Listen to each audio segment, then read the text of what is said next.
Public pulse ವಿಶೇಷ ಕಾರ್ಯಕ್ರಮಕ್ಕೆ ಸ್ವಾಗತ. ನಾನು KP ನಾಗರಾಜ್. ರಾಜರೂರು ಮೈಸೂರಿನ ಲೋಕಸಭಾ ಕ್ಷೇತ್ರಕ್ಕೆ ಈ ಬಾರಿ ರಾಜಕಳೆಯಂತೂ ಬಂದಿತ್ತು. ಕಾರಣ ಯದುವಂಶದ ಮಹಾರಾಜ ಯದುವೀರ್ ಕೃಷ್ಣದತ್ತ ಚಾಮರಾಜ ಒಡೆಯರ್ BJPಯ ಅಭ್ಯರ್ಥಿಯಾಗಿದ್ದರು.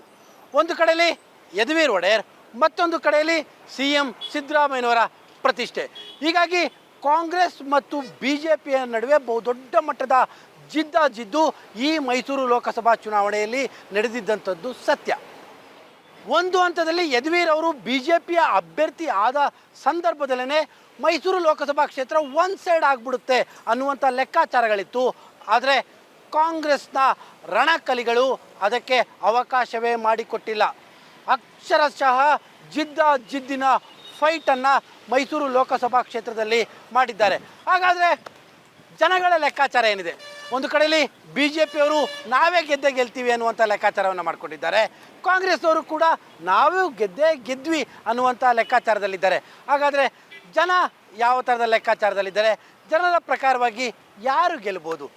ಮಹಾರಾಜರು ಗೆಲ್ಬೋದಾ ಅಥವಾ ಕಾಂಗ್ರೆಸ್ನ ಅಭ್ಯರ್ಥಿ ಲಕ್ಷ್ಮಣ್ ಗೆಲ್ಬೋದಾ? ಜನ ಏನು ಹೇಳ್ತಾರೆ ಬನ್ನಿ ಕೇಳೋಣ.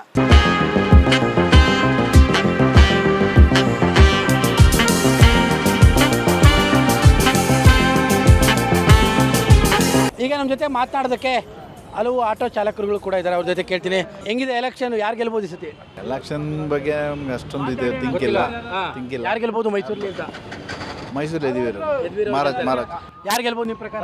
ಯದುವೀರ್ ಎಷ್ಟು ಲೀಡರ್ ಗೆಲ್ಬೋದು? ಏನು 1 ಲಕ್ಷ ಲೀಡರ್ ಗೆಲ್ಬೋದು ಅಂತ. ಲೀಡರ್ ಗೆಲ್ಬೋದು ನಿಮ್ಮ ಪ್ರಕಾರ? ಯಾರು? ಮಹಾರಾಜರು ಗೆಲ್ತಾರೆ. 2 ಲಕ್ಷ ಸೂರಾಗಿ ಗೆಲ್ತಾರೆ. ಏನು ಅಷ್ಟು ಕಾನ್ಫಿಡೆನ್ಸ್ ಗೆಲ್ತಿದ್ದೀರಾ? ಮೈಸೂರು ಅವ್ರದ್ದು ಗೆಲ್ಲಂತ ಅವರು ಎಲ್ಲ ಮಾಡ್ಕೊಟ್ಟಾರೆ. ಮೈಸೂರಿಗೆ ನೀರು ಕೊಟ್ಟಾರೆ, ಹಾಸ್ಪಿಟ್ಲ್ ಕೊಟ್ಟಾರೆ, ಪ್ರತಿಯೊಂದು ಕೊಟ್ಟಾರೆ.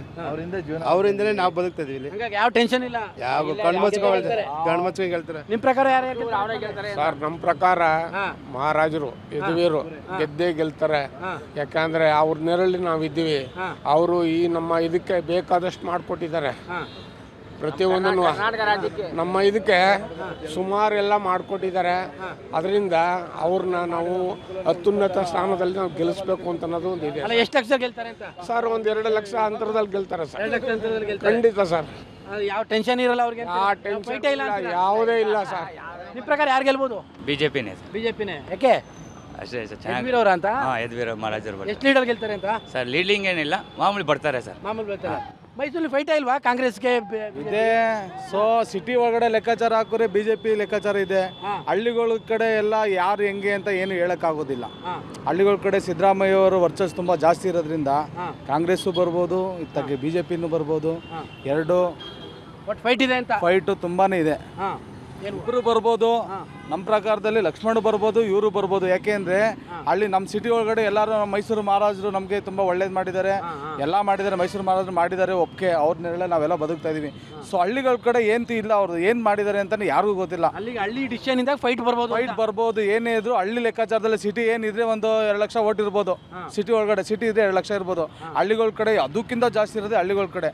ಸೊ ಹಳ್ಳಿಗಳ ಕಡೆ ಮೇನ್ ಇರಬೇಕಾಗಿರೋದು ಹಳ್ಳಿಗಳ ಕಡೆ ಡಿಸೈಡ್ ಏನು ಮಾಡಿರ್ತಾರೆ ಜನಗಳು, ಯಾವ ಥರ ಓಟ್ ಹಾಕಿರ್ತಾರೆ ಅದ್ರ ಮೇಲೆ ಡಿಪೆಂಡ್ ಆಗುತ್ತೆ. ಅಲ್ಲಿಗೆ ಗ್ಯಾರಂಟಿಯಿಂದ ಗ್ಯಾರಂಟಿ ಸಿದ್ದರಾಮಯ್ಯ ಅವ್ರು ಕೊಟ್ಟಿರೋ ಈ 2,000 ರೂಪಾಯಿ ಹೆಂಗುಸುಗಳಿಗೆ, ಮನೆ ಹೆಂಗುಸುಗಳು ಕೊಟ್ಟಿದ್ದಾರಲ್ಲ, ಅದು ಮುಖ್ಯವಾಗಿ ಎಲೆಕ್ಷನ್ ಗೆಲ್ಲಬೇಕಂದ್ರೆ ಅದೇ ಕಾರಣ. ಯಜಮಾನ್ರೆ, ನಿಮ್ಮ ಪ್ರಕಾರ ಯಾರು ಗೆಲ್ಬೋದು? ಸರ್ ಮಹಾರಾಜರು ಬರ್ಬೋದು ಸರ್. ಮಹಾರಾಜರು ಗೆಲ್ಬೋದು. ಎಷ್ಟು ಲೀಡಲ್ಲಿ ಸರ್? 1 ಲಕ್ಷ ಲೀಡರ್ ಗೆಲ್ತಾರೆ. 1 ಲಕ್ಷ ಲೀಡರ್ ಗೆಲ್ತಾರೆ. ಖಂಡಿತ. ಫೈಟ್ ಏನಿಲ್ವಾ ಕಾಂಗ್ರೆಸ್ಗೆ? ಫೈಟ್ ಇದೆ ಸರ್. ಆದರೂ ನಮ್ಮ ಪ್ರಕಾರ ಮಹಾರಾಜರು ಇಲ್ಲಿ ನಮ್ಮ ಮೈಸೂರಿಗೆಲ್ಲ ತುಂಬ ಒಳ್ಳೇದು ಮಾಡಿದ್ದಾರೆ. ತುಂಬ ಒಂದು ಅಭಿವೃದ್ಧಿ ಅಂತೇನಿಲ್ಲ, ಒಳ್ಳೊಳ್ಳೆ ಒಂದು ವ್ಯವಹಾರಗಳು ಇನ್ನೊಂದೆಲ್ಲ ಮಾಡಿದ್ದಾರೆ. ಮಹಾರಾಜರಿಗೆ ಒಂದು ಹೆಸರಿದೆ, ನೇಮ್ ಇದೆ. ಹಂಗಾಗಿ ಮಹಾರಾಜರು ಬರ್ತಾರೆ ಅಂತ. ಓಕೆ, ನಿಮ್ಮ ಪ್ರಕಾರ ಯಾರು ಗೆಲ್ಬೋದು? ಮಹಾರಾಜರೇ ಸರ್. ಎಷ್ಟು ಲೀಡರ್ ಗೆಲ್ಬೋದು? 1 ಲಕ್ಷ ಲೀಡರ್ ಗೆಲ್ತಾರೆ. 1 ಲಕ್ಷ ಲೀಡರ್ ಗೆಲ್ತಾರೆ. ಹಿಂಗೆ ಅಂದರೆ BJP ಅಂತನಾ ಅಥವಾ ಯದುವೀರ್ ಅಂತನಾ? ಯದುವೀರ್ ಅಂತ BJP ಅಂತಾನೆ ಸರ್. BJP ಅಂತಾನೆ.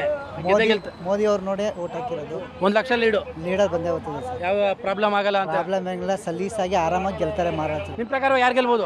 ಅಣ್ಣವ್ರು ಹೇಳ್ತಾರೆ ಈಗನೇ ಸಿದ್ದರಾಮಯ್ಯ ಅವರು ಪೈಟ್ ಅಂತ ಇದಾರಲ್ಲ, ಆ ರೀತಿನೇ ಸರ್ ಇದು ನಮ್ಮ ಹೇಳ್ತಾರೆ. ಫೈಟ್ ಇದೆ ಅಂತನಾ? ಪಕ್ಕ ಫೈಟ್. ಕಾಂಗ್ರೆಸ್ BJP ನಡುವೆ ಫೈಟ್ ಇದೆ. 2 ಫೈಟ್ ಇದೆ ಸರ್. ಫೈಟ್ ಇದೆ ಅಂತ. ಬಟ್ ಏನೋ ಒಂದು ಸೈಡ್ ಏನು? ಒಂದು ಸೈಡ್ ಏನಿಲ್ಲ, 2ಕ್ಕೂ ತುಂಬ ಫೈಟ್ ಇದೆ ಸರ್. ಈಗ ಬರೀ 2ಕ್ಕೂ ಫೈಟ್ ಇದೆ ಅಂತ. ಯಾರು ಗೆಲ್ಬೋದು ಅಂತ? ಗೆಲ್ಬೋದು ಸರ್ ಪಕ್ಕ. ಓಕೆ, ನಿಮ್ಮ ಪ್ರಕಾರ ಯಾರು ಗೆಲ್ಬೋದು ಯಜಮಾನ್ರೆ? ಸರ್ ನಮ್ಗೆ ಇಲ್ಲಿ ನಮಗೆ ಲಕ್ಷ್ಮಣರೇ ಗೆದ್ದರೆ ಒಳ್ಳೆಯದು. ಗೆಲ್ತಾರೆ ಅಂತನಾ? ಗೆಲ್ತಾರೆ ಸರ್. ಎಷ್ಟು ಲೀಡಲ್ಲಿ ಗೆಲ್ಬೋದು ಅಂತ ಸರ್ ಅವೆಲ್ಲ ಹೇಳೋಕ್ಕಾಗಲ್ಲ, ಗೆಲ್ತಾರೆ ಸರ್. ಬಟ್ ಫೈಟ್ ಇದೆಯಾ? ಫೈಟ್ ಇದೆ ಸರ್, ಫೈಟ್ ಇದೆ. ಇಬ್ಬರಿಗೂ ಫೈಟ್ ಇದೆ ಹಾಂ ಯಾರು ಗೆದ್ರು ಆಶ್ಚರ್ಯ ಇಲ್ಲ ಅಂತ. ಸರ್. ಇಬ್ಬರಲ್ಲಿ ಯಾರು ಗೆದ್ದರೂ ನಮಗೆ ತೊಂದರೆ ಇಲ್ಲ ಸರ್. ಅಲ್ಲಲ್ಲ, ಒಟ್ಟು ಲಕ್ಷ್ಮಣ್ ಗೆಲ್ಬೋದು ಅಂತ ನಿಮ್ ಪ್ರಕಾರ? ಗೆಲ್ಬೋದು ಸರ್. ಗೆಲ್ಬೋದು ಅಂತ. ಓಕೆ, ಇನ್ನು ಕೂಡ ಆ ಕಡೆ ಭಾಗದಲ್ಲಿ ಇನ್ನೊಂದಿಷ್ಟು ಜನ ಇದ್ದಾರೆ. ಯಾರು ಗೆಲ್ಬೋದು ಮೈಸೂರಲ್ಲಿ? ಈಗಿರೋ ಸನ್ನಿವೇಶದಲ್ಲಿ ಮಹಾರಾಜರು ಗೆಲ್ಲುವಂಥ ಚಾನ್ಸಸ್ ಜಾಸ್ತಿ ಇದೆ. ಸೊ ಹಾಗಾಗಿ ಅದ್ರ ಬಗ್ಗೆ ಹೆಚ್ಚಿಗೆ ವಿಶ್ಲೇಷಣೆ ಎಷ್ಟು ಲೀಡಲ್ಲಿ ಗೆಲ್ಬೋದು ಮಹಾರಾಜರು? ಈ ನಮ್ಮಮ್ಮ ಅಂದರೆ ಒಂದು 50ರಿಂದ 1 ಲಕ್ಷದಲ್ಲಿ ಗೆಲ್ಬೋದು. 50,000 1 ಲಕ್ಷ ಲೀಡ್ ಅಷ್ಟೇ. ಫೈಟ್ ಇದೆಯಾ ಕಾಂಗ್ರೆಸ್ಗೆ ಇಲ್ಲಿ? ಕಾಂಗ್ರೆಸ್ ಖಂಡಿತ ಫೈಟ್ ಇದೆ. ಫೈಟ್ ಇದೆ. ಆ ಫೈಟ್ ನಡುವೆ ಇವ್ರು ಗೆಲ್ತಾರೆ ಅಂತ ಹೇಳಿ. ಓಕೆ. ಇನ್ನೂ ಕೂಡ ಈ ಕಡೆ ಭಾಗದಲ್ಲಿ ಇನ್ನೊಂದಿಬ್ಬರು 3 ಯಜಮಾನರುಗಳಿದ್ದಾರೆ. ಇಲ್ಲೊಬ್ರು ಅಣ್ಣ ಯಾರು ಗೆಲ್ಬೋದು ಅಂತ ಈ ಬಾರಿ? ಗೊತ್ತಿಲ್ಲ ಸರ್ ಅದ್ರ ಬಗ್ಗೆ. ಆಯ್ತು, ಕುತ್ಕೋ ಆರಾಮ್ಸೆ. ಯಾರು ಗೆಲ್ಬೋದು ನಿನ್ನ ಲೆಕ್ಕದ ಪ್ರಕಾರ? ಸರ್ ಯದುವೀರ್ ಒಡೆಯರ್ ಮಹಾರಾಜರು ಗೆಲ್ಬೋದು. ಫೈಟ್ ಇದೆಯಾ ಅಂತೀರಾ ಅಥವಾ ಹಂಗೆ? ಫೈಟ್ ಇದೆ ಸರ್, ಫೈಟ್ ಇದೆ. ಎಷ್ಟು ಲೀಡರ್ ಗೆಲ್ತಾರೆ ಅಂತ? ಸರ್ ಎಷ್ಟು ಲೀಡಿಂಗ್ ಗೆಲ್ತಾರೆ ಸರ್? 5 ಲೀಡರ್ ಗೆಲ್ತಾರೆ ಅಂತ. ಓಕೆ. ಇಲ್ಲಿ ಇನ್ನೊಬ್ರು ಕೂಡ ಇದ್ದಾರೆ. ಯಜಮಾನ್ರು ಯಾರು ಗೆಲ್ಬೋದು ಈ ಸತಿ? ಮಹಾರಾಜರು. ಎಷ್ಟು ಲೀಡರ್ ಗೆಲ್ಬೋದು? ಒಂದು 50,000 ಮೇಲೆ ಗೆಲ್ತಾರೆ. 50,000 ಮೇಲೆ ಗೆಲ್ತಾರೆ. ಈ ಗ್ಯಾರಂಟಿ ಏನು ವರ್ಕ್ ಆಗಿಲ್ಲ ಅಂತೀರಾ? ಏನು ನೋಡ್ಬೇಕದು, ನಮ್ಗೆ ಗ್ಯಾರಂಟಿ ಏನು ಹಾಕ್ಕೊಡ್ಸ್ಬಿಡ್ತು ನಮ್ಮನ್ನ. ಗ್ಯಾರಂಟಿ ಎಕ್ಕುಟ್ಟೋಗ್ಬಿಟ್ಟಿದೆ ಅಂತ. ನಮ್ಗೆ ಹಾಕ್ಕೊಟ್ಟೋಗದೆ. ಅಲ್ಲಿ ಮಹಾರಾಜರು ಗೆಲ್ತಾರೆ. ಓಕೆ, ಇದು ಇವರ ಅಭಿಪ್ರಾಯಗಳು. ಸಾಮಾನ್ಯವಾಗಿ ಮೈಸೂರಲ್ಲಿ ಯದುವೀರ್ ಅವರ ಒಂದು ಕಡೆ ಆದರೆ ಮತ್ತೊಂದು ಕಡೆಯಲ್ಲಿ ಸಿದ್ದರಾಮಯ್ಯನವರ ಪ್ರತಿಷ್ಠೆಯೂ ಕೂಡ ಇರುವಂಥ ಕಾರಣಕ್ಕೋಸ್ಕರವಾಗಿ ನಾನು ಆಗಲೇ ಹೇಳ್ತಾ ಇದ್ದೆ, ಒನ್ ಸೈಡ್ ಮ್ಯಾಚ್ ಥರದ ಪರಿಸ್ಥಿತಿಗಳು ಮೈಸೂರಲ್ಲಿ ಉದ್ಭವ ಆಗಲಿಲ್ಲ. ಆರಂಭದಲ್ಲಿ ಉದ್ಭವ ಆದವು, ಒಂದು ಸೈಡ್ ಆಗಿಬಿಡುತ್ತೆ ಅನ್ನುವಂಥದ್ದು. ಆದರೆ ತದನಂತರದಲ್ಲಿ ಕಾಂಗ್ರೆಸ್ನ ರಣಕಲ್ಲಿಗಳ ಫೈಟ್ ಏನಿತ್ತು, ತಂತ್ರಗಾರಿಕೆ ಏನಿತ್ತು, ಆ ತಂತ್ರಗಾರಿಕೆಯೇ ಇವತ್ತು ಕಾಂಗ್ರೆಸ್ ಮತ್ತು BJP ನಡುವೆ ಜಿಜ್ಜಾಜಿದ್ದಿನ ಫೈಟ್ಗೆ ಆಗೋದಕ್ಕೆ ಕಾರಣವಾಗಿದೆ. ಬನ್ನಿ, ಬೇರೆ ಬೇರೆ ಪ್ರದೇಶಗಳಲ್ಲಿ ಯಾವ್ಯಾವ ರೀತಿಯಂಥ ಜನ ಯಾವ್ಯಾವ ಅಭಿಪ್ರಾಯನ ವ್ಯಕ್ತಪಡಿಸ್ತಾರೆ, ಅವರ ಪ್ರಕಾರವಾಗಿ ಯಾರು ಗೆಲ್ಬೋದು ಅಂತ ನೋಡೋಣ. ಮಾರ್ಕೆಟ್ನಲ್ಲಿ ಒಂದಷ್ಟು ಜನ ಇದ್ದಾರೆ, ಅವ್ರನ್ನ ಮಾತಾಡ್ಸೋಣ. ಯಾರು ಗೆಲ್ಬೋದು, ಅವರ ಲೆಕ್ಕಾಚಾರಗಳೇನು ಅಂತ. ಇಲ್ಲೊಬ್ರು ಅಣ್ಣ ಇದ್ದಾರೆ, ಅವ್ರನ್ನ ಮಾತಾಡ್ಸ್ತೀನಿ. ಈ ಸತಿ ಯಾರು ಗೆಲ್ಬೋದು ಮೈಸೂರು ಒಳಗಡೆ? ನಮ್ಮ ಮಹಾರಾಜರು ಗೆಲ್ತಾರೆ. ಒಂದು ನಿಮಿಷ ಹಂಗೆ. ಮಹಾರಾಜರು ಗೆಲ್ತಾರೆ. ಎಷ್ಟು ಲೀಡಲ್ಲಿ ಗೆಲ್ತಾರೆ? ಗೆಲ್ತಾರೆ ಅಣ್ಣ, ಗೊತ್ತಿಲ್ಲ ಒಟ್ಟಲ್ಲಿ ಗೆಲ್ತಾರೆ. ಗೆಲ್ತಾರಾ? ಫೈಟೇ ಇಲ್ವಾ ಅವ್ರಿಗೆ? ಫೈಟೇ ಇಲ್ಲ ಅಣ್ಣ. ಫೈಟೇ ಇಲ್ಲ, ಒಟ್ಟು ಗೆಲ್ತಾರೆ ಅಣ್ಣ. ಓಕೆ, ಅವ್ರ ಪ್ರಕಾರವಾಗಿ ಯದುವಂಶದ ಯದುವೀರ್ ಅವ್ರು ಗೆಲ್ತಾರೆ ಅನ್ನುವಂಥದ್ದು. ಇಲ್ಲೊಬ್ಬ ಅಜ್ಜಿ ಇದ್ದಾರೆ, ಅಜ್ಜಿಯವ್ರನ್ನ ಮಾತಾಡ್ತೀನಿ. ಅಜ್ಜಿ, ಈ ಬಾರಿ ಯಾರು ಗೆಲ್ಬೋದು ಮೈಸೂರೊಳಗಡೆ? ಯಾರ ಗೆಲ್ಲಿ ಮಹಾರಾಜ್ ಗೆಲ್ತಾನೆ ಹೋಗು. ಮಹಾರಾಜ್ ಗೆಲ್ತಾರೆ. ಮಹಾರಾಜಿಗೆ ಓಟ್ ಹಾಕಿರೋದು ನೀನಾಗರೆ? ನಾವು ಹಾಕಿವಿ ಯಾರ್ಯಾರ್ಗಾರ. ಒಟ್ಟು ಮಹಾರಾಜ್ ಗೆಲ್ತಾರಾ? ಗೆಲ್ಲಿ ಬಿಡಪ್ಪ ಯಾರು ಗೆಲ್ಲ. ಯಜಮಾನ್ರೆ, ಯಾರು ಗೆಲ್ಬೋದು ಮೈಸೂರಲ್ಲಿ? ಸರ್ ಮೈಸೂರು ಮಹಾರಾಜರೇ ಗೆಲ್ತಾರೆ. ಗೆಲ್ಬೋದು. ಎಷ್ಟು ಲೀಡರ್ ಗೆಲ್ಬೋದು ಅಂತ? ಸರ್ ಗೆಲ್ತಾರೆ, ಒಂದು 1 ಲಕ್ಷ. 1 ಲಕ್ಷ ಲೀಡರ್ ಗೆಲ್ತಾರೆ. ಗೆಲ್ತಾರೆ ಸರ್. ಅಲ್ಲಿ ಫೈಟೇ ಇಲ್ವಾ ಮಹಾರಾಜರಿಗೆ? ಇಲ್ಲ ಸರ್, ಫೈಟ್ ಕೊಡೋಕೆ ಮೈಸೂರು ಅವ್ರದ್ದಾನೆ ಗೆಲ್ಲಿಸ್ತಾರೆ ಬಿಡಲ್ಲ. ಮಹಾರಾಜನ ಕಾರಣಕ್ಕೋಸ್ಕರ ಎಲ್ಲರೂ ಓಟ್ ಇಲ್ಲ ಸರ್, ಎಲ್ಲ ಜೀವನ ಅವೆಲ್ಲ ಅವರಿಂದ ಜೀವನ ಮಾಡ್ತಿರೋದು, ಎಲ್ಲ ಅವ್ರದ್ದೇ ಜಾಗ ಇದೆ. ನಾವು ಜೀವನ ಅಲ್ಲೇ ಮಾಡ್ತೀವಿ, ಅವ್ರ ಹತ್ರ ಓಟ್ ಹಾಕಬೇಕು. ಇಡೀ ಮೈಸೂರು ಜನ ಅವ್ರ ಋಣದಲ್ಲಿ. ಸರ್, ಎಲ್ಲ ಅವ್ರ ಋಣದಲ್ಲಿ ಇರೋದು, ಎಲ್ಲ ಅವ್ರ ಋಣದಲ್ಲಿ ಇರೋದು. ಅವ್ರಿಗೆ ಗೆಲ್ತಾರೆ 100% ಗೆಲ್ತಾರೆ ಸರ್. ಓಕೆ, ಇಲ್ಲಿ ಇನ್ನೊಬ್ರು ಯುವಕರಿದ್ದಾರೆ. ಯಾರು ಗೆಲ್ಬೋದಣ್ಣ? ಮಹಾರಾಜ ಮಹಾರಾಜ. ಕುತ್ಕೋ. ಮಹಾರಾಜ ಗೆಲ್ಬೋದಾ? ಎಷ್ಟು ಲೀಡರ್ ಗೆಲ್ಬೋದು? ಒಂದು ಗೆಲ್ಬೋದು ಅಣ್ಣ. ಗೆಲ್ಬೋದು. ಫೈಟ್ ಆಗಿಲ್ವ ಅವ್ರಿಗೆ? ಫೈಟ್ ಏನೂ ಆಗಿಲ್ಲ. ಫೈಟೇ ಇಲ್ಲ, ಬಟ್ ಮಹಾರಾಜ ಗೆಲ್ತಾರೆ. ಓಕೆ, ತಾಯಿ ಯಾರು ಗೆಲ್ಬೋದು ಅಂತೀಯ ತಾಯಿ? ಮಹಾರಾಜೇ ಗೆಲ್ಲೋರು. ಮಹಾರಾಜ ಗೆಲ್ಲೋದು. ಮಹಾರಾಜೇ ಯಾಕೆ? ನಮ್ಗೆ ಅನ್ನ ಕೊಡಕ್ಕೆ. ಅನ್ನ ಕೊಡಕ್ಕೆ. ಅವ್ರಿಗೇನು ಫೈಟೇ ಇಲ್ವ ಅಂತಾರ? ಬೇರೆ ಯಾರು ಫೈಟ್ ಕೊಟ್ಟಿಲ್ಲ ಅವ್ರಿಗೆ? ಬಂದೇ ಇರು ಯಜಮಾನ. ಯಾರು ಗೆಲ್ಬೋದು ಯಜಮ್ಮ? ಮಹಾರಾಜರೇ ಗೆಲ್ಲಿ ಬಿಡಿ ಸ್ವಾಮಿ. ಮಹಾರಾಜ ಗೆಲ್ಲಿನ. ನಮ್ಗೆ ಸಹಾಯ ಗಂಟೆ ಅನ್ನ ಕೊಡ್ತಾರೆ, ಇಲ್ಲಿ ಜಾಗ ಕೊಟ್ಟವ್ರ ಸ್ವಾಮಿ. ಈ ಗೌರ್ಮೆಂಟ್ ಅವ್ರೇನೋ ಗ್ಯಾರಂಟಿ ಕೊಟ್ಟು ನಿಮ್ಗೆ 2,000 ಕೊಟ್ಟವ್ರಂತಲ್ಲ? ಕೊಟ್ಟವ್ರ ಸ್ವಾಮಿ. ಕೊಟ್ಟವ್ರೆ. ಆದ್ರೂ ದುಡ್ಡು ಯಾರ್ದು? ಆ ದುಡ್ಡು ಯಾರ್ದ? ಆ ದುಡ್ಡು ಯಾರ್ದು ಕೊಟ್ಟಿರೋರ್ದು ಹೇಳು? ಬಡವ್ರ ದುಡ್ಡು. ಬಡವ್ರ ದುಡ್ಡು ಅಲ್ವೇನಮ್ಮ? ಅಲ್ಲಿಗೆ ಮಹಾರಾಜ ಗೆಲ್ಬೋದಂತಾನ? ಗೆಲ್ಲಿ ಬಿಡಿ ಸ್ವಾಮಿ. ಹಾಗೆ ಮಾರ್ಕೆಟ್ ಒಳಗಡೆ ಹೋಗ್ತೀನಿ. ಏನು ಹೇಳ್ತಾರೆ ಜನ? ಯಜಮಾನ್ರಿ, ಈ ಸತಿ ಮೈಸೂರಲ್ಲಿ ಯಾರು ಗೆಲ್ಬೋದು? ಕಾಂಗ್ರೆಸ್ ಗೆಲ್ಬೇಕು ಸರ್. ಕಾಂಗ್ರೆಸ್ ಗೆಲ್ಲುತ್ತೆ ಗ್ಯಾರಂಟಿ. ಯಾರು? ಲಕ್ಷ್ಮಣ್ ಗೆಲ್ತಾರಾ? ಲಕ್ಷ್ಮಣ್. ಎಷ್ಟು ಲೀಡರ್ ಗೆಲ್ತಾರೆ ಅಂತ? ಅದು ನಾವು ಹೇಳಕ್ಕೆ ಸಾಧ್ಯ ಇಲ್ಲ. ಗೆಲ್ತಾರೆ ಒಟ್ಟಿನಲ್ಲಿ. ಅಣ್ಣ, ಈ ಬಾರಿ ಮೈಸೂರಲ್ಲಿ ಯಾರು ಗೆಲ್ಬೋದು ಅಂತೀಯ? ಒಡೆಯರೇ ಗುರುಗಳ. ಒಡೆಯರು. ಎಷ್ಟು ಲೀಡಲ್ಲಿ? ಮೈಸೂರು ಬರ್ತಾರೆ, ಒಟ್ಟಿನಲ್ಲಿ ರಾಜು ಬರ್ತಾರೆ. ರಾಜು ಗೆಲ್ತಾರೆ. ಓಕೆ ಅಣ್ಣ, ಈ ಸತಿ ಮೈಸೂರಲ್ಲಿ ಯಾರು ಗೆಲ್ಬೋದು ಅಂತೀಯ? ಸರ್ ಅದು ಹೇಳೋಕ್ಕಾಗಲ್ಲ ಸರ್. ಒಟ್ಟು ಫೈಟ್ ಇದೆಯಾ? ಫೈಟ್ ಇದೆ ಸರ್, ಒಟ್ಟಲ್ಲಿ ಫೈಟ್ ಇದೆ ಕಾಂಗ್ರೆಸ್ಗೆ BJP ನಡುವೆ. ನೋಡಬೇಕು ಸರ್, ಡೌಟ್ ಇದೆ ಒಟ್ಟಲ್ಲಿ. 2 ಕಾಂಗ್ರೆಸ್ಸು ಇದೆ, BJPನೂ ಇದೆ, ನೋಡಬೇಕು. ಇಬ್ರಿಗೂ ಚಾನ್ಸ್ ಇದೆ ಅಂತ? ಹೌದು. ಓಕೆ. ಯಾರು ಗೆಲ್ಬೋದು ಅಂತೀರಿ ಮೈಸೂರಲ್ಲಿ? ಕಾಂಗ್ರೆಸ್ ಕಾಂಗ್ರೆಸ್. ಲಕ್ಷ್ಮಣ್ ಅವ್ರು ಗೆಲ್ಬೋದು ಅಂತ. ಲಕ್ಷ್ಮಣ್ ಅವ್ರಿಗೆ ಇರ್ತಾರೆ. ಎಷ್ಟು ಲೀಡಲ್ಲಿ ಗೆಲ್ಬೋದು ಅಂತ? ಮೋಸ್ಟ್ಲಿ ಒಂದು 60,000. 60,000 ಲೀಡಲ್ಲಿ ಗೆಲ್ತಾರೆ ಅಂತ. ಹಾಂ, ಓಕೆ. ಇದು ಇವರ ಅಭಿಪ್ರಾಯ. ಅಣ್ಣ, ಸತಿ ಯಾರು ಗೆಲ್ಬೋದು ಅಂತೀರಾ ಮೈಸೂರಲ್ಲಿ? ಲಕ್ಷ್ಮಣ್ ಎಷ್ಟು ಲೀಡಲ್ಲಿ? ಒಂದು 50-60 ಲೀಡಲ್ಲಿ ಒಂದು 60,000 ಲೀಡಲ್ಲಿ ಗೆಲ್ಬೋದು. ಹಾಂ, ಅಲ್ಲಿಗೆ ಒಳ್ಳೆ ಮಾರ್ಜಿನಲ್ಲಿ ಗೆಲ್ತಾರೆ ಈ ಸತಿ. ಗೆಲ್ತಾರೆ. ಓಕೆ. ಇವರ ಅಭಿಪ್ರಾಯಗಳ ಪ್ರಕಾರವಾಗಿ ಕೆಲವರು ಮಹಾರಾಜರು ಗೆಲ್ತಾರೆ ಅಂತಾರೆ, ಕೆಲವರು ಲಕ್ಷ್ಮಣ್ ಗೆಲ್ತಾರೆ ಅನ್ನುವಂಥ ಅಭಿಪ್ರಾಯಗಳನ್ನು ಕೂಡ ವ್ಯಕ್ತಪಡಿಸ್ತಾರೆ. ಹಾಗೆ ಮುಂದೆ ಕೇಳ್ತೀನಿ, ಮುಂದಿನ ಊರುಗಳಿಗೆ ಹೋಗ್ತೀನಿ, ಅಲ್ಲಿ ಜನ ಏನು ಹೇಳ್ತಾರೆ, ಅವರ ಲೆಕ್ಕದ ಪ್ರಕಾರವಾಗಿ ಮೈಸೂರಲ್ಲಿ ಯಾರು ಗೆಲ್ಬೋದು ಅನ್ನುವಂಥದ್ದು, ಯಾವ ನಡುವೆ ಫೈಟ್ ಇದೆ ಅನ್ನುವಂಥದ್ದನ್ನು ಮುಂದೆ ಕೇಳ್ತಾ ಹೋಗ್ತೀನಿ. ಬನ್ನಿ. ನಾನೀಗ ಕೆಲವೊಂದು ಗ್ರಾಮಾಂತರ ಭಾಗಕ್ಕೆ ಬಂದಿದ್ದೇನೆ. ಇಲ್ಲೊಂದಿಷ್ಟು ಜನ ಕೂತಿದ್ದಾರೆ, ಅವ್ರ ಜೊತೆ ಮಾತಾಡ್ತೀನಿ. ಯಾರು ಗೆಲ್ಬೋದು ಸರ್ MP ಎಲೆಕ್ಷನ್ಲಿ? ಯಾರು ಗೆಲ್ಬೋದು ಹೇಳಿ? ಸರ್ ಕಾಂಗ್ರೆಸ್. ಯಾರು? ಲಕ್ಷ್ಮಣ್. ಎಷ್ಟು ಲೀಡಲ್ಲಿ ಗೆಲ್ಬೋದು? ಲೀಡು ಪಡ್ ಗೊತ್ತಿಲ್ಲ ಸರ್, ಅವ್ರು ಬರ್ತಾರೆ ಅಂತ ಅಂದ್ಕೊಂಡಿದ್ದೀವಿ. ಗೆಲ್ತಾರೆ ಅಂತ. ನಿಮ್ಮ ಪ್ರಕಾರ ಯಾರು ಗೆಲ್ಬೋದು ಸರ್? ನಮ್ಮ ಪ್ರಕಾರ ಸಹ 2 ಫೈಟ್ ಅವೆ, ನೋಡುವ. ಅಂದರೆ ಜೋರಾಗಿದೆ ಫೈಟು? ಫೈಟ್ ಐತೆ, 2ರಲ್ಲಿ ಯಾವ್ದು ಬರುತ್ತೆ ಹೇಳೋಕ್ಕಾಗಲ್ಲ. ಕಾಂಗ್ರೆಸ್ BJP ಎರಡು ಕಡೆ ಫೈಟ್ ಇದೆ. 2 ಕಡೆಗೂ ಫೈಟ್. ಓಕೆ. ನಿಮ್ಮ ಪ್ರಕಾರ ಯಾರು ಗೆಲ್ಬೋದು ಸರ್? ನಮ್ಮದು ಅಷ್ಟೇ ಸರ್, 2 ಫೈಟ್ ಇದೆ. ಎರಡಕ್ಕೂ ಫೈಟ್ ಇದೆ. ಫೈಟ್ ಇದೆ. ಜೋರ ನಡೆದಿದೆ ಎಲೆಕ್ಷನ್? ನಡೆದಿದೆ.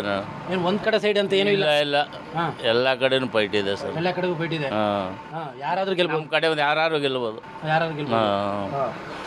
ಅಂದರೆ ಇವ್ರ ಪ್ರಕಾರವಾಗಿ 2 ಕಡೆಗೂ ಫೈಟ್ ಇದೆ ಅಂತ. ಇಲ್ಲ ಅವರು ಅಂಗಡಿಯವರು ಕೂಡ ಇದ್ದಾರೆ. ಯಜಮಾನ್ರೆ, ಯಾರು ಗೆಲ್ಬೋದು ಈ ಎಲೆಕ್ಷನ್ಲಿ? BJP. ಯಾರು? ಯದುವೀರ್. ಎಷ್ಟು ಲೀಡು? ಲೀಡಿಂಗು 50,000. 50,000 ಲೀಡಿಂಗಲ್ಲಿ ಗೆಲ್ತಾರೆ. ಏನು ಫೈಟ್ ಇಲ್ವಾ ಕಾಂಗ್ರೆಸ್ಗೂ BJPಗೂ? ಫೈಟ್ ನಡೆಯುತ್ತೆ. ಫೈಟ್ ನಡೀತು, ಬಟ್ ಯದುವೀರ್ ಗೆಲ್ತಾರೆ. ಓಕೆ. ಯಜಮಾನ್ರೆ, ಈ ಎಲೆಕ್ಷನ್ ಯಾರು ಗೆಲ್ಬೋದು ಅಂತೀರಿ? ಏನು ಹೇಳಕ್ಕೆ ಬರೋಂಗಿಲ್ಲ ರೀ, ಹೇಳಕ್ಕೆ ಬರೋಂಗಿಲ್ಲ. ಅಂದರೆ ಫೈಟ್ ಇದೆಯಾ ಅಥವಾ ಯಾರು ಗೆಲ್ಬೋದು ಅನಿಸ್ತದೆ? BJP ಅವ್ರು ಗೆಲ್ಬೋದಾ, ಕಾಂಗ್ರೆಸ್ ಅವ್ರು ಗೆಲ್ಬೋದಾ? ನಮಗೆ BJP ಗೆಲ್ಬೋದು. BJP ಗೆಲ್ಬೋದು. ಎಷ್ಟು ಲೀಡು ಅಂತೀರಾ ಅನ್ಕೊಂತೀರಾ?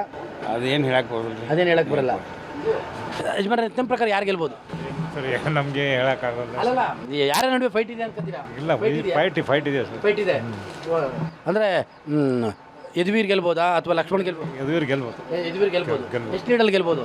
ಅಂದಾಜು 1.5 ಲಕ್ಷ. 1.5 ಲಕ್ಷ ಲೀಡಲ್ಲಿ. ಹಂಗಂದ್ರೆ ಒಳ್ಳೆ ಗೆಲುವೆ. ಓಕೆ. ಯಜಮಾನ್ರೆ, ಯಾರು ಗೆಲ್ಬೋದು? BJP ಬರ್ಬೋದು. ಎಷ್ಟು ಲೀಡಲ್ಲಿ? ಅದು ನನಗೆ ಗೊತ್ತಿಲ್ಲ. ಒಟ್ಟು ಗೆಲ್ತಾರೆ. ಗೆಲ್ತಾರೆ. ಯಾರು? ಯದುವೀರ್ ಗೆಲ್ತಾರೆ. ಬರ್ತಾರೆ ಅಂತ. ಯಾರು ಗೆಲ್ಬೋದು ಈ ಎಲೆಕ್ಷನ್ಲಿ? ಸರ್, ಈ ಎಲೆಕ್ಷನಲ್ಲಿ ಎಲ್ಲ 50-50 ಇದೆ. 50-50 ಇದೆ. ಯಾಕಂದರೆ ಮೈಸೂರಲ್ಲಿ ಕಾಂಗ್ರೆಸ್ ಬಂದಿದೆಯಲ್ಲ, ಈಗ BJP ಮತ್ತು ಕಾಂಗ್ರೆಸ್ ಫೈಟ್ ನಡೀತಾ ಇದೆ. ಮಧ್ಯ JDSದು ಸ್ವಲ್ಪ ಪ್ರಾಬ್ಲಮ್ ಆಗಿಬಿಟ್ಟಿದೆ. ಆ ಮುಖಾಂತರ ದೇವರಿದ್ದಾನೆ. ಯಾರು ಗೆಲ್ಬೋದು ಅಂತ ಈ ಫೈಟಲ್ಲಿ? ಸರ್, 50-50 50-50 ಫೈಟ್ ಅಂದರೆ ಭಾರಿ ಜೋರಾಗಿದೆ ಅಂತ ಅರ್ಥ. ಜೋರಾಗಿದೆ. ಓಕೆ. 50-50 ಇದೆ ಅನ್ನೋಂಥ ಅಭಿಪ್ರಾಯಗಳನ್ನ ಕೆಲವರು ವ್ಯಕ್ತಪಡಿಸ್ತಾ ಇದ್ದಾರೆ. ಅಂದರೆ ಒಂದು ಹಂತದಲ್ಲಿ ನಾನು ಆಗ್ಲಿಂದ ಹೇಳ್ತಾ ಇದ್ದೆ, ಮೈಸೂರಲ್ಲಿ ಒಂದು ಸೈಡ್ ಎಲೆಕ್ಷನ್ ಅನ್ನುವಂಥ ಮೂಡ್ ಆರಂಭದಲ್ಲಿ ಮಾತ್ರ ಇದ್ದಂಥದ್ದು. ತದನಂತರದಲ್ಲಿ ಆ ಮೂಡ್ ಬದಲಾಗ್ತಾ ಹೋಯಿತು.